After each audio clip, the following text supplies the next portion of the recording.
Une infirmière néerlandaise a perdu son emploi pour sauver la vie d'un sans-abri américain, qui s'est révélé plus tard être un PDG millionnaire. Tout le monde était en larmes. La pluie tombait sans relâche sur les rues faiblement éclairées d'Amsterdam, effaçant les traces de pas de ceux qui étaient passés avant. L'air froid portait l'odeur de la pierre mouillée et celle, lointaine, de la fumée de cigarettes. La ville, d'ordinaire animée par les conversations et le rythme soutenu des bicyclettes, semblait étrangement silencieuse à cette heure. Isabelle serra son manteau autour d'elle alors qu'elle rentrait de l'hôpital, l'épuisement pesant sur chacun de ses pas. La garde avait été longue, remplie du chaos habituel des urgences. Fractures, enfants fiévreux, personnes âgées s'accrochant à la vie. Elle avait tout vu, mais rien ne l'avait préparée à ce qu'elle vit ensuite. Sous la lueur vacillante d'un réverbère, un homme était recroquevillé sous le store d'une boutique, son corps secoué de frissons violents. Son manteau en lambeaux était trempé, ses mains nu serrant ses genoux comme pour se maintenir en un seul morceau. Sa tête penchait vers l'avant, des mèches sombres collant à son front blafard. Quelque chose se serra dans la poitrine d'Isabelle. Elle avait croisé beaucoup de sans-abri dans la ville, certains mendiants, d'autres errants. Mais cet homme n'était pas seulement sans domicile. Il était malade. Elle n'hésita qu'une seconde avant de s'approcher. « Monsieur, tout va bien ?» demanda-t-elle d'une voix douce mais ferme. L'homme ne releva la tête qu'à peine. Ses yeux, cernés de fatigue et de fièvre, se posèrent sur elle avec une brève lassitude agacée. « Allez-vous-en » marmonna-t-il, la voix rauque et faible. Isabelle n'y bougeait pas. De près, elle distinguait la gravité de son état. Sa peau était livide, des gouttelettes de sueur perlaient sur son front malgré le froid glacial. Sa respiration était laborieuse et ses mains tremblaient de façon incontrôlable. Ce n'était pas juste de l'épuisement. C'était une fièvre sérieuse. D'un geste instinctif, elle posa le dos de sa main sur son front, brûlant. Son cœur se serra. Il était dangereusement fiévreux. « Vous avez une forte fièvre, dit-elle d'une voix urgente. Vous avez besoin de soins médicaux. » Il laissa échapper un faible ricanement sans joie. « Je vais m'en sortir. » Isabelle fronça les sourcils. « Non, vous n'allez pas vous en sortir. » Elle sortit son téléphone et appela immédiatement les urgences. Les paupières de l'homme papillonnèrent, son corps vacillant comme s'il n'avait plus la force de tenir assis. Isabelle se mordit la lèvre, serrant le téléphone plus fort contre son oreille. « Une ambulance, s'il vous plaît, » dit-elle dès que la régulation décrocha. « J'ai un homme inconscient avec une forte fièvre, possible infection. Il a besoin de soins immédiats. » Elle donna l'adresse, son pouls s'accélérant. Quelques minutes plus tard, la sirène d'une ambulance fondait la nuit sous la pluie. 2 ambulanciers sortirent, leur uniforme jaune vif tranchant dans l'obscurité. Isabelle poussa un soupir de soulagement. Enfin, il allait recevoir de l'aide. L'un des ambulanciers, un grand homme aux cheveux grisonnants, s'accroupit près de l'homme et l'examina rapidement. Son front se plissa. « Il brûle » grommela-t-il à son collègue. « Mais il faut vérifier quelque chose avant. » La seconde ambulancière, une femme d'une trentaine d'années, s'adressa à Isabelle. « A-t-il une pièce d'identité? Des antécédents médicaux ?» Isabelle fronça les sourcils. « Je ne sais pas. Je ne pense pas. Mais il est clairement malade. Vous devez l'emmener. » L'ambulancière soupira. « Nous ne pouvons pas ?» Le ventre d'Isabelle se noua. « Comment ça, vous ne pouvez pas ?» L'ambulancier plus âgé se releva, secouant la tête. « Pas d'identité, pas d'assurance, pas de dossier. Il ne remplit pas les conditions pour un transport selon la politique de l'hôpital. Nous ne pouvons pas admettre les patients sans papier, sauf en cas d'extrême urgence. » Isabelle les regarda, incrédule. « C'est une urgence. Regardez-le. » La paramédic poussa un soupir, posant sur l'homme un regard empreint d'un regret presque palpable. « Je suis désolé. S'il était inconscient ou en arrêt cardiaque, nous pourrions l'emmener. Mais là, légalement, c'est impossible. » Les mots frappèrent Isabelle comme un coup de poing. Ils allaient le laisser mourir ici. Elle se tourna vers l'homme qui bougeait à peine. Son corps s'affaissait contre le mur, sa poitrine se soulevant et s'abaissant au rythme d'une respiration irrégulière. S'il restait là, il n'atteindrait pas le matin. Quelque chose se brisa en elle. « Très bien, » lança-t-elle d'une voix en acier. « Je l'emmène moi-même. » Les ambulanciers échangèrent un regard, mais ne protestèrent pas. Dès que l'ambulance partit, Isabelle se baissa de nouveau près de l'homme. « Écoutez-moi, » dit-elle en lui prenant la main glacée. « Je sais que vous ne me faites pas confiance, mais si vous ne venez pas avec moi maintenant, vous n'allez pas survivre. Ses lèvres s'entr'ouvrirent légèrement, sans qu'aucun son en sorte. Il était trop faible pour résister. C'était suffisant. Puisant une force qu'elle ne se connaissait pas, Isabelle passa ses bras sous les siens pour le hisser sur ses pieds. Il laissa échapper un faible gémissement, ses jambes à peine capables de le soutenir. « Tenez bon » murmura-t-elle, le traînant presque dans la rue. L'hôpital n'était qu'à quelques pâtés de maison. Elle pouvait l'y faire entrer avant que quelqu'un ne s'en aperçoive. Chaque pas était un combat. Quand elle atteignit l'entrée de service de l'hôpital, la pluie s'était mêlée à la sueur sur son front. Elle haletait, les bras tremblants sous le poids de l'homme. Après avoir vérifié qu'on ne les observait pas, elle poussa la porte, l'entraînant à l'intérieur. Les néons vifs la firent cligner des yeux. L'air sentait l'antiseptique et le linge stérilisé. Un bref instant, personne ne les remarqua. Puis une infirmière leva les yeux de la réception, et son regard s'agrandit de stupeur. Isabelle, le cœur d'Isabelle s'emballa. Elle venait de violer toutes les règles de l'hôpital. Et si quelqu'un l'apprenait, elle allait tout perdre. Son pouls résonnait à ses oreilles alors qu'elle poussait la porte d'une chambre vide, serrant contre elle le corps presque inconscient de l'homme. Il s'affaissa contre elle, incapable de se tenir droit. Encore un petit effort, chuchota-t-elle, le tirant jusqu'au lit d'hôpital où elle l'allongea, le souffle court. Leurs vêtements trempés laissaient des traces humides sur les draps immaculés, mais elle s'en moquait. Elle attrapa un thermomètre sur la table de chevet et le plaça sur son front brûlant. Quelques secondes plus tard, les chiffres apparurent, 40 degrés Celsius. Son estomac est inua. Bien trop élevé. Elle agit vite, récupérant une poche de glace dans le placard et la pressant contre sa nuque. Ses paupières battirent, un faible gémissement franchit ses lèvres. « Restez avec moi » murmura-t-elle, lui secouant doucement l'épaule. Il ne répondit pas. La panique l'envahit, mais elle la repoussa. « Concentre-toi.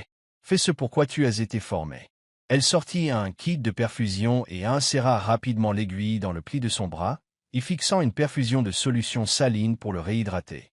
Sa peau était moite, sa respiration inégale. Il avait besoin d'antibiotiques, tout de suite. Mais il y avait un souci. La pharmacie ne délivrerait aucun médicament sans dossier en bonne et due forme, et cet homme n'avait ni papier ni antécédents enregistrés.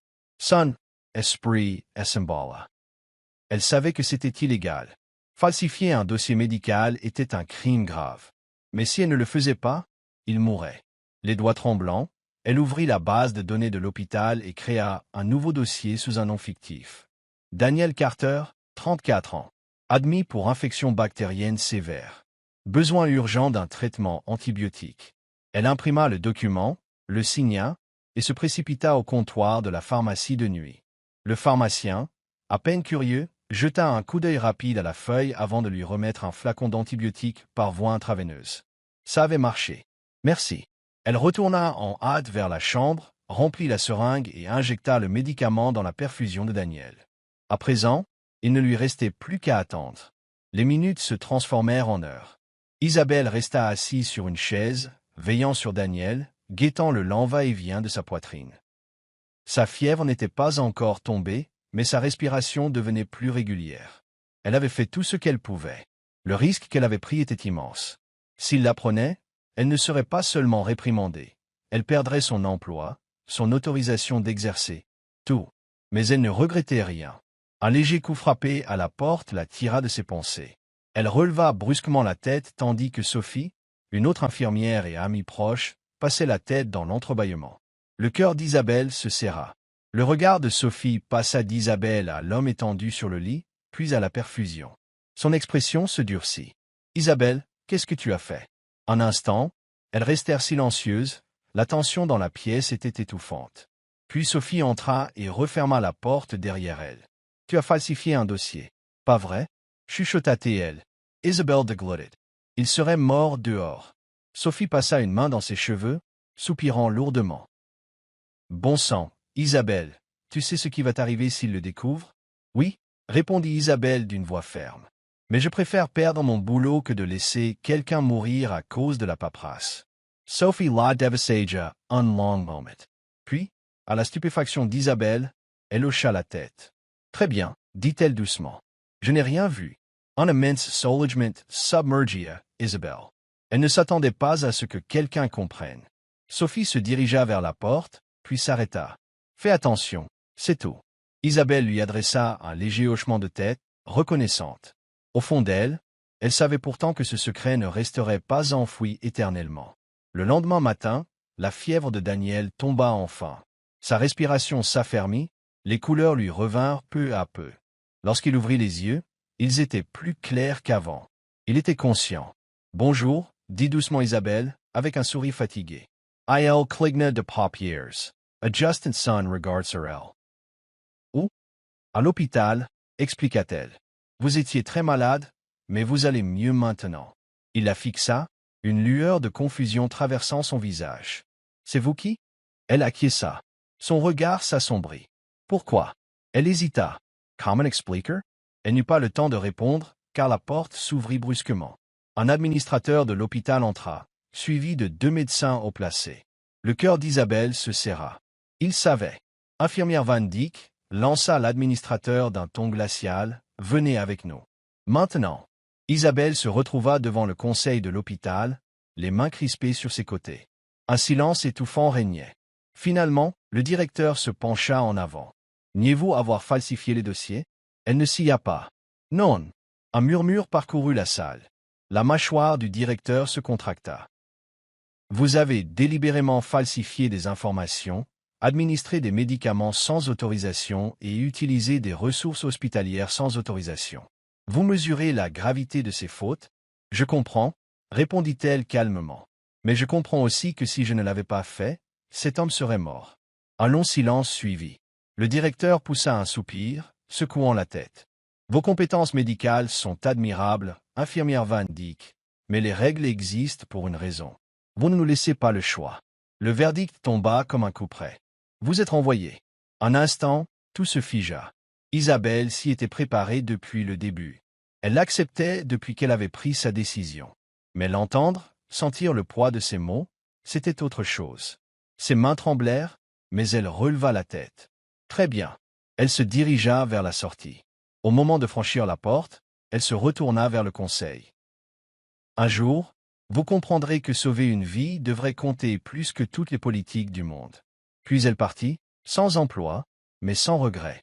Le bip continu du moniteur cardiaque fut la première chose dont Daniel prit conscience en se réveillant, peu à peu, de son inconscience. L'odeur stérile d'antiseptique lui chatouillait les narines, et une douce lumière filtrait par la fenêtre. Son corps le faisait souffrir, ses membres étaient lourds, mais le brouillard fiévreux qui obstruait son esprit depuis des jours avait enfin disparu. Il cligna des yeux, laissant son regard parcourir la chambre autour de lui. Murs blancs impeccables, perfusion dans son bras, un verre d'eau sur la table de chevet. Puis il la vit. La femme qui lui avait sauvé la vie. Isabelle était assise sur une chaise, le dos légèrement voûté par la fatigue. Elle devait être là depuis des heures, peut-être même des jours. Comme si elle avait senti son regard, elle se redressa. Leurs yeux se croisèrent, et un soulagement évident se peignit sur son visage. « Vous êtes réveillé » souffla-t-elle avec un léger sourire. La gorge de Daniel était sèche, irritée, mais il parvint à murmurer. « Oh » Elle l'aida à boire un peu d'eau. « À l'hôpital. Vous aviez une grave infection, mais vous êtes stabilisé maintenant. » Daniel but une gorgée, l'eau fraîche apaisant sa gorge. L'esprit encore embrumé, il ressentit tout de même un profond malaise. Un souvenir émergea. La pluie, le froid, son effondrement dans la rue. Puis elle. « Vous » Sa voix rauque dérailla. Il déglutit et essaya de nouveau. « Vous m'avez amené ici ?» Isabelle hésita, puis hocha la tête. « Oui. » Daniel Franca, less sourcils. Quelque chose dans le ton de sa voix serrait son estomac. « Qu'est-ce qui ne va pas ?»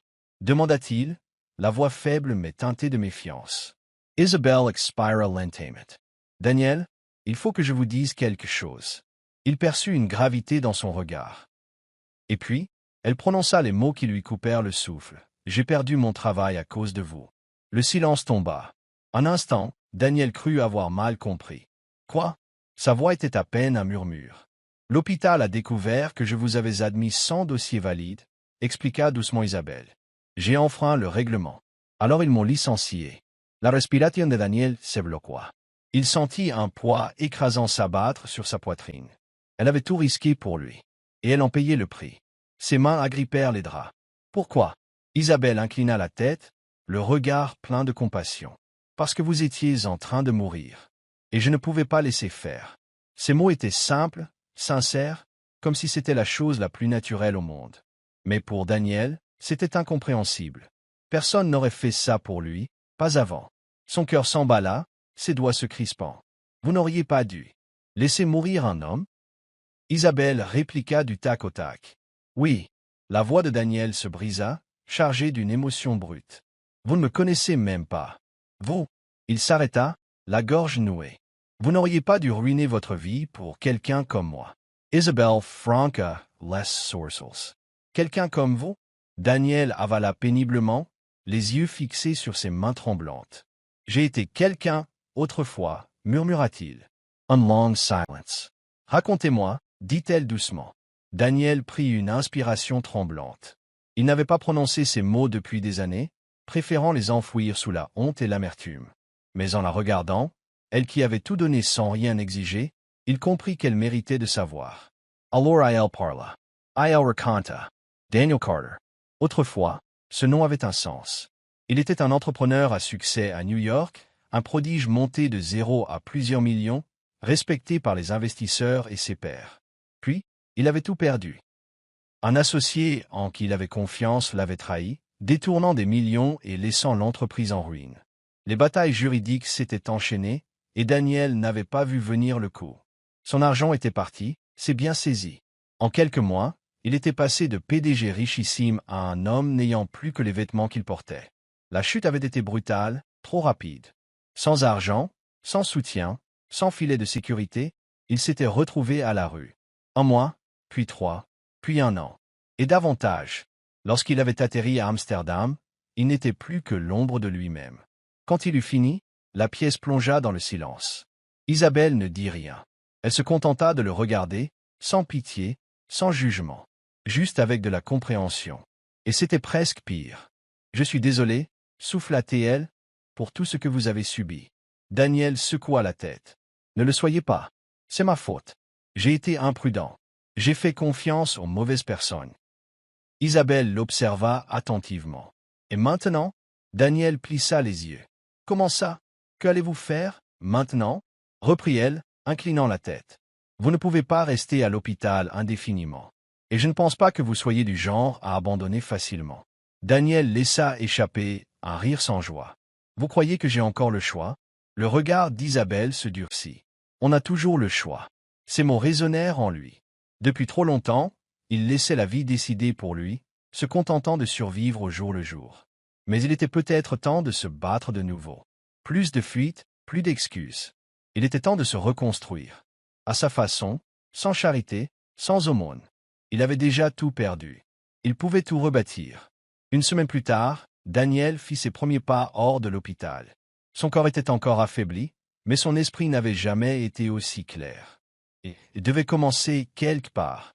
Il postula à tout, sans distinction. Barman, livreur, manutentionnaire. Peu importait, il avait juste besoin d'une porte d'entrée. Et c'est là qu'une rencontre changea sa vie. Un après-midi, alors qu'il traversait un café, une voix l'interpella. « Daniel Carter? Pas possible, c'est toi. » Daniel se retourna brusquement. Face à lui, Michael Reynolds, un ancien collègue et ami qu'il respectait sincèrement. Ils avaient travaillé ensemble avant que tout ne s'écroule. Aujourd'hui, Michael le regardait sans pitié, mais avec une reconnaissance sincère. « Tu es vivante. » Daniel déglutit, la gorge sèche. À peine. Michael l'étudia un instant, puis sourit. « Viens. » Daniel fronça les sourcils. « Où ça ?» Le sourire de Michael s'élargit. « Là où est ta place. » En un éclair, Daniel obtint la seconde chance qu'il n'aurait jamais espérée. Daniel se tint devant les portes vitrées de la société de Reynolds, se regardant dans le reflet. Il ne se reconnaissait presque plus. Ses vêtements étaient de seconde main, sa silhouette amaigrie par des mois de misère. Mais ses yeux, pour la première fois depuis longtemps, ils brillaient de détermination au lieu de renoncer. Michael Reynolds venait de lui offrir une opportunité, pas par pitié, mais parce qu'il croyait toujours en Daniel Carter. « Tu commences tout en bas », avait-il prévenu. Pas de traitement de faveur, pas de raccourci. « Tu vas merit à ta place. » Et c'était exactement ce que Daniel voulait. Il reprit à zéro, se chargeant d'un poste subalté. Ne d'analyste de données. Lui, qui avait siégé dans les plus hautes instances, se retrouvait dans un modeste bureau à éplucher des tableaux et des statistiques. Il travailla tard, accepta des missions supplémentaires, ne se plaignit jamais. Il ne s'attendait à aucun respect, il le gagna. Ses collègues, d'abord sceptiques, remarquèrent son acharnement.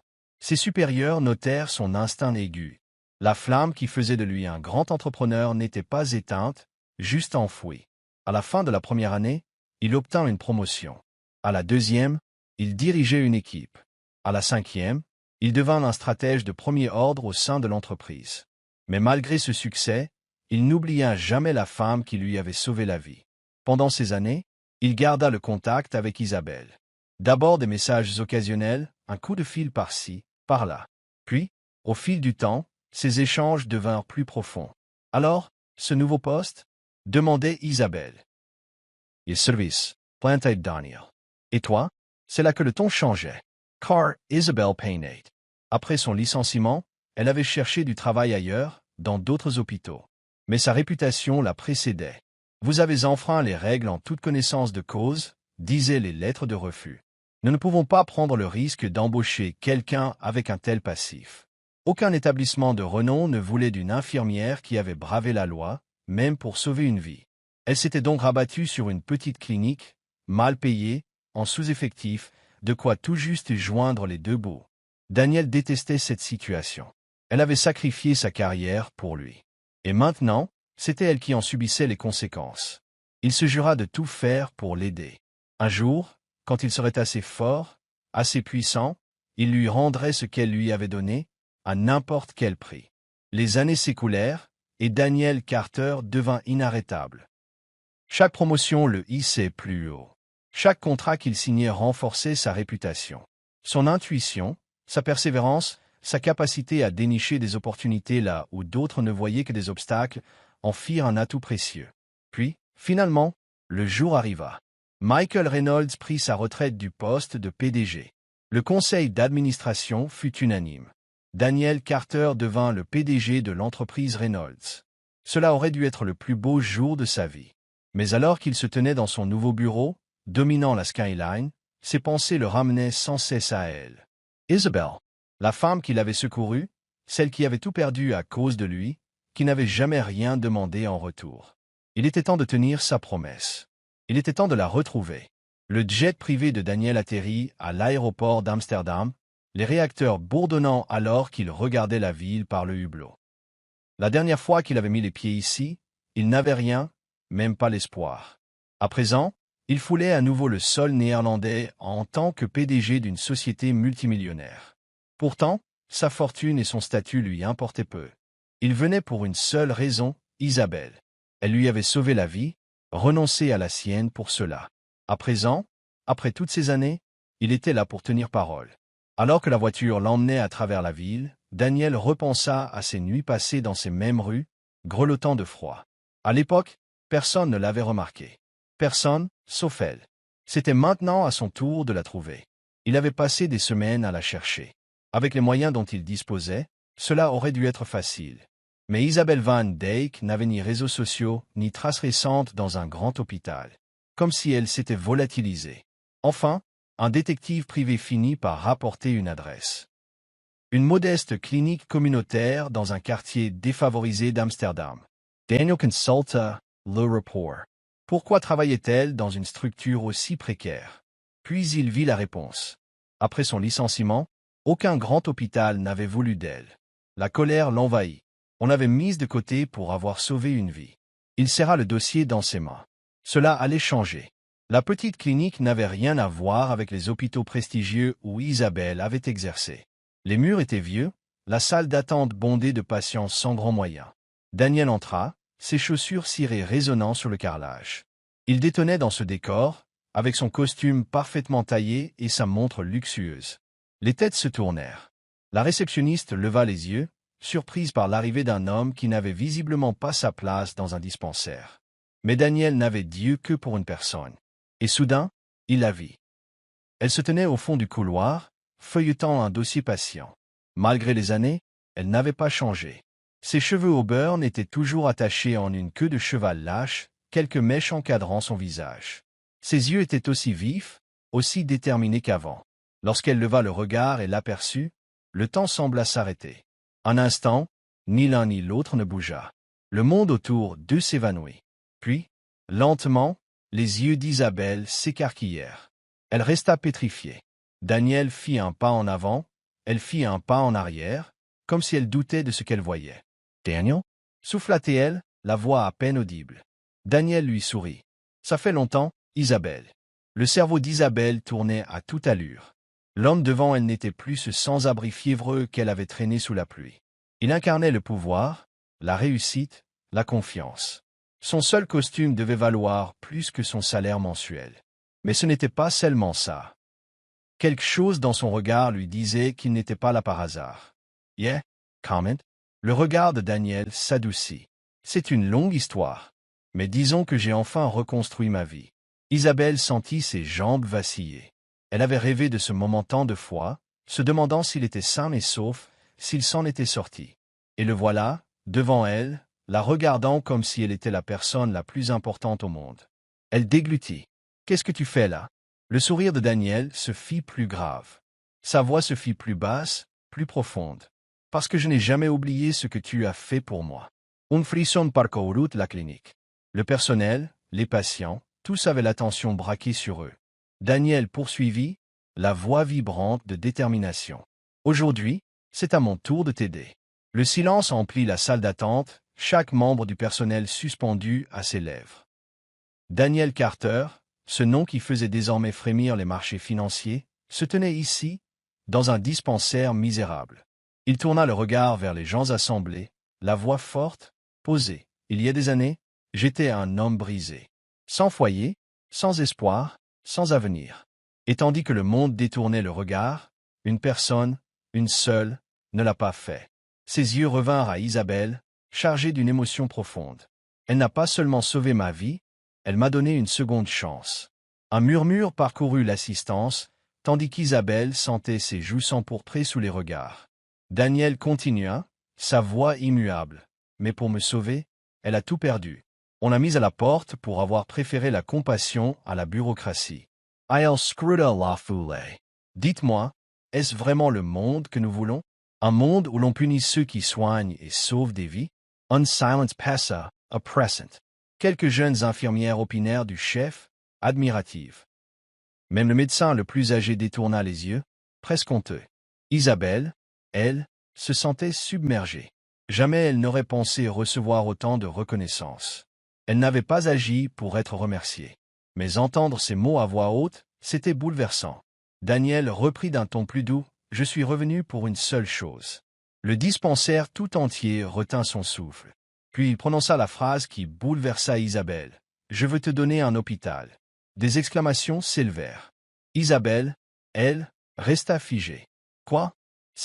Tu plaisantes ?» Le regard de Daniel demeura inébranlable. « Je veux financer la création d'un hôpital, ton hôpital.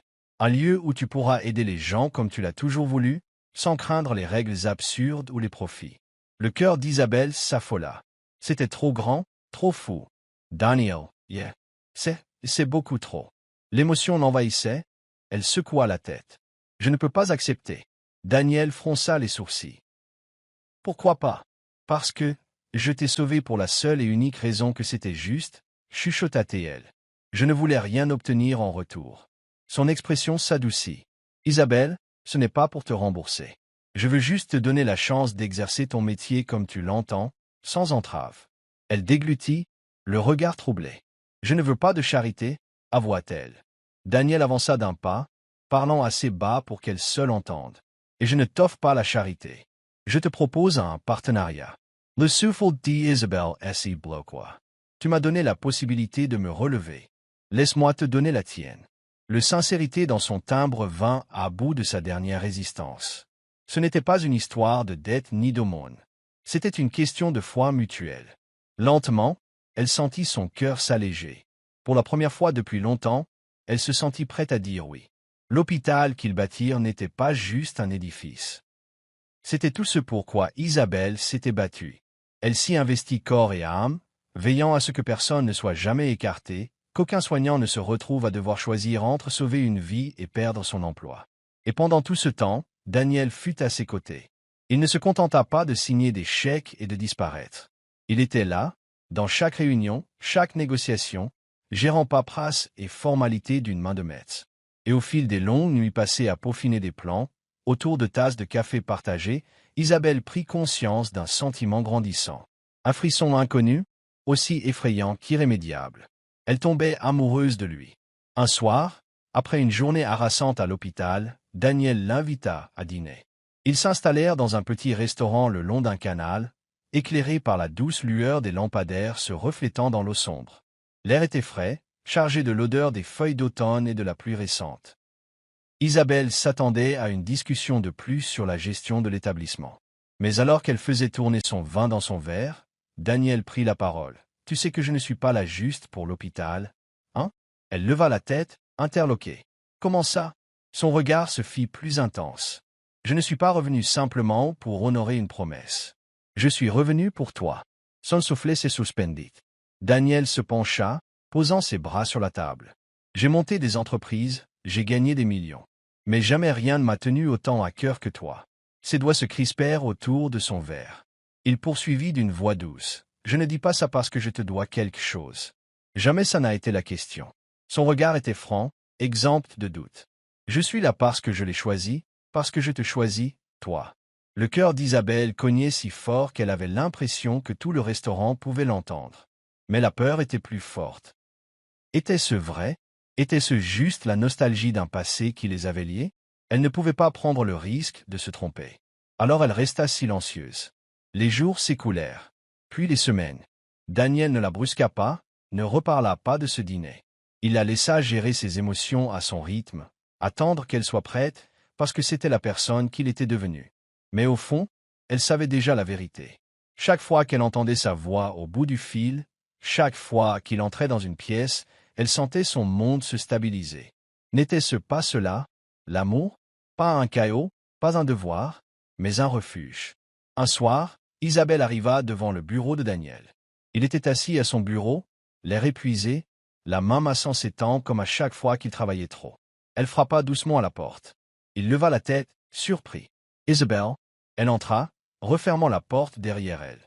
Ses mains tremblaient un peu, mais sa voix était ferme. « J'ai eu peur. » Daniel posa son stylo, lui accordant toute son attention. « Peur de quoi? Que tout ce qu'on partage ne soit lié qu'à ce qu'il s'est passé il y a des années, souffla-t-elle. Que tu ne sois ici que par dette, pas pour moi. » Un éclair de compréhension traversa son regard. « Et maintenant ?» demanda-t-il doucement. Elle s'approcha. « Maintenant, je sais que c'est faux. » Elle soutint son regard. Il n'était pas là par culpabilité. Il était là parce qu'il l'aimait. Et elle l'aimait aussi. Daniel retint son souffle. Comme toujours, il l'attendait, respectueux de son choix. Cette fois, ce fut elle qui avança. Elle glissa ses doigts sur sa nuque et l'embrassa. D'un seul coup, ses craintes s'évanouirent. L'hôpital ouvrit ses portes un matin de printemps, les premiers rayons du soleil inondant le hall de lumière dorée, tandis que patients, médecins et infirmières parcouraient déjà ses couloirs. C'était le rêve d'Isabelle devenu réalité. Mais cette fois, elle ne l'avait pas réalisé seule. À ses côtés, Daniel n'était plus le vagabond qu'elle avait ramassé dans la nuit, mais un associé, un égal, un homme qui avait choisi de la suivre, non par reconnaissance, mais par amour. Elle avait accepté que ce n'était pas une dette, mais un destin qu'ils avaient choisi ensemble. Et dans ce projet commun, elle trouva bien plus que son accomplissement professionnel. Elle le trouva, lui.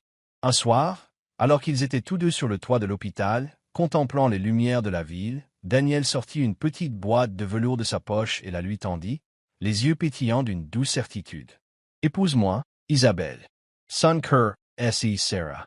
Jadis, elle l'avait découvert abandonné sous la pluie, brisé. À présent, il se tenait devant elle, entier et fort, pas comme un homme à sauver, mais comme un homme prêt à lui offrir sa vie. Sans condition, sans dette, juste par amour. Elle laissa un sourire éclairer son visage. Oui. Daniel relâcha un souffle, comme s'il le retenait depuis des années. Quand il glissa la bague à son doigt, elle sut que tout prenait sens.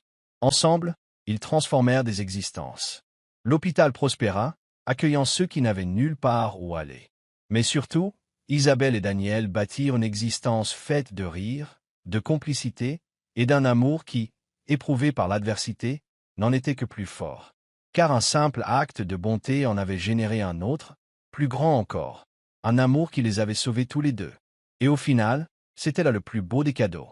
Ainsi, la gentillesse d'Isabelle n'avait pas seulement sauvé une vie, mais en avait transformé deux à jamais.